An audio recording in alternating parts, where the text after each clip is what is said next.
Hello guys, हमारे रसोई में रउआ सबनी के स्वागत बा। तो चलिए आज रउआ हम सबनी के बताई सत्तू पराठा मतलब बिहारी मकुनी। मकुनी कैसे बनावल जाला वो हम बताई।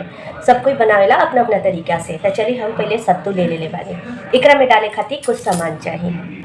चलिए तो ओकरा खातिर हम ले ले बानी धनिया, धनिया पत्ती, हरा धनिया पत्ती अगर रहे तो जरूरी नहीं है कि रही तबे डलाई, अगर रहे तो मौसम में ठंडा के मौसम में जरूर मिल जाला, डाल दी। ओकरा बाद अदरक, हरी मिर्च, लहसुन और प्याज और एक नींबू बड़ा साइज में, जितना मतलब कि सत्तू हो के उस अनुसार में नींबू के रस डाला। तो चलिए और वो चाहिए तो एक हरा मतलब कि ये जो लहसुन ले ले बनी तो हरा लहसुन के पत्ता भी डाल सकता नहीं, हरा प्याज के पत्ता भी नहीं, जैसे हरा प्याज के पत्ता होला वो ना डालम, प्याज ही डालम।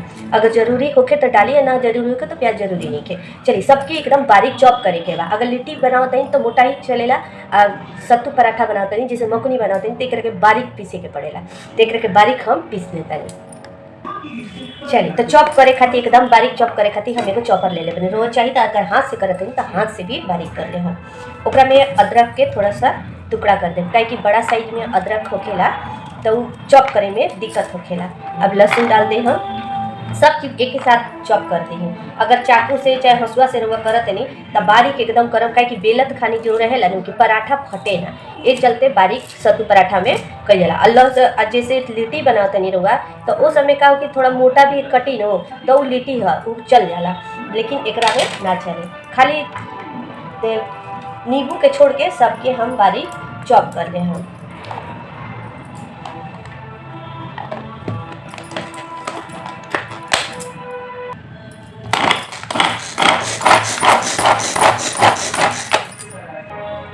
देखिए चॉप हम पूरा अच्छा तरीका से बारीक एकदम कर लेने पाए। अब जो सत्तू बा हम वो सत्तू में डाल देंगे।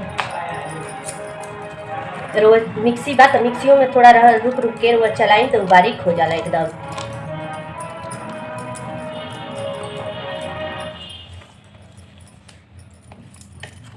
चलिए अब एकरा में डाल दे हम नींबू के रस। नींबू के रस, नींबू के पूरा बीज निकाल के आराम से निकाल के डाल देंगे। अरे वो पहले कटोरी में भी निकाल के डाल सकते नहीं कि नींबू के बीज वो निकल जाए। अब इसमें डालम जवाइन मंगराई, हाथ से रगड़ के एक रखे जवाइन मंगराई के डालम ताकि एक में खुशबू आराम से चल जाए। इस तरीक़ा से अगर जो धूल होगी वो हाथ में चिपक जाए। अब डालते हम इमें आम के अचार, 1 चम्मच तेल सहित। अब पता ना एकरा से क्या स्वाद बढ़ेला, लेकिन बिहार में ज़्यादातर हमने के आम के अचार जरूर डाला। अब इन्हें डालें स्वाद अनुसार नमक। नमक डालने के बाद अब एकरा के क्या करे के बाद कि तेले से मसले के बाद इनमें पानी नहीं खे डाले के, तेल जितना डालते ही और मसला जाए। सत्तू कभी भी तेले से बनाई, काहे कि पानी अगर डाल दे हम तो स्वाद चेंज हो जाला। एकरा में सरसों तेल की खुशबू आवे के चाहिए सत्तू में। सत्तू के मतलब है कि सरसों तेल के खुशबू आई मकुनी लिट्टी कोई चीज़ में तो उसका टेस्ट बहुत अच्छा होला।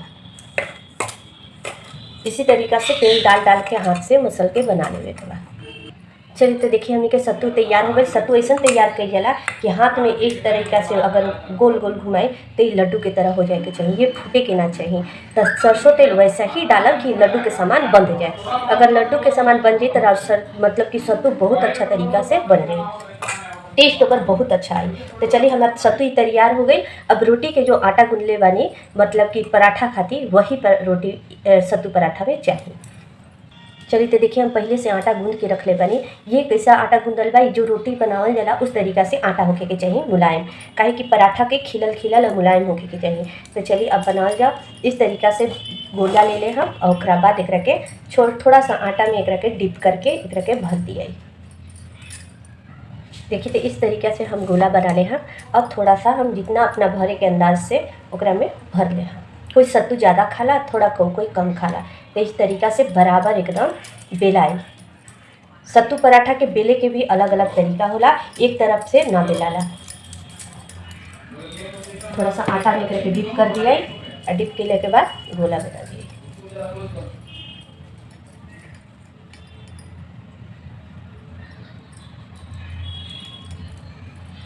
देखिए तो इस तरीका से एक के काटे के नहीं खे कि काट के एक के निकाल दी, एक के इसी में दबा देवे के बाद। अब चकला लेके एकरा के बराबर बेले के बाद सत्तू पराठा के कभी भी रउआ बराबर बेलन, जैसे इस तरीका से बेला गई तो दोनों तरफ बराबर बराबर बेले के चाहिए, काहे कि सत्तू पराठा बराबर सत्तू सब जगह फैल जाए। अगर बराबर ना बेलन तो सब जगह ना बेलाए। देखिए तो इस तरीका से सत्तू पराठा दोनों तरफ बराबर बराबर बेलन घुमाए के बाद चलिए अब एकरा के सेक के हम दिखाओ तनी। चलिए तो पहले से हम तवा बैठा देले बनी, गरम हो गई। अब पराठा के इसी पर डाल देंगे। जब पराठा एक तरफ सिक गई तो दूसरा तरफ डाल दे हम। चलिए एक तरफ पराठा हम के सिक गए तो पलट देने के बाद अब एक तरफ हम तेल लगा दे हम बराबर इस तरीके से बराबर से, फिर एक पलट दिए।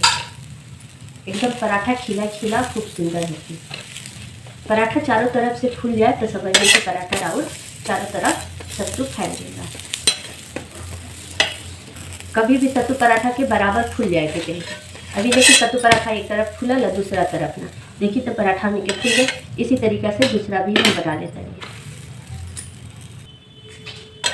थोड़ा ही सा सिकाए तो एक पलट देने का, पूरा पकाए के नहीं है। फिर इनमें थोड़ा सा तेल लगा के फिर एक पलट दी। ये बहुत आराम से और बहुत आसानी से बन जाला। रोज चटनी, सॉस, सब्जी, अचार किसी के साथ ये मकुनी खा सकते हैं। हमने तरह से के मकुनी कहल जाला, सबसे एक के सत्तू पराठा कहल जाला, लेकिन ज़्यादातर बिहार में रोज सुनल कि मकुनी कहल जाला, तो हमने के एक के मकुनी कह लीजिए।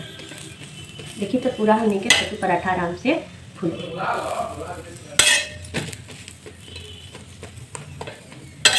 चलिए तो हम बना देनी दूगो। अब रोके देखिए तो सत्तू पराठा हमारे बन के तैयार हो गए।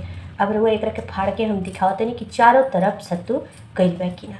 देखिए अगर इस तरीका से चारों तरफ हमारे सत्तू पराठा लग गई बा। हमारी सत्तू पराठा के मकुनी कैसे लगल जरूर बताएं। तो फिर आएंगे एक नए रेसिपी के साथ, एक मज़ेदार रेसिपी के साथ। हमारे रेसिपी देखे खातिर वो सब के बहुत बहुत धन्यवाद। तो चलिए हमारी मकुनी की रेसिपी जरूर कमेंट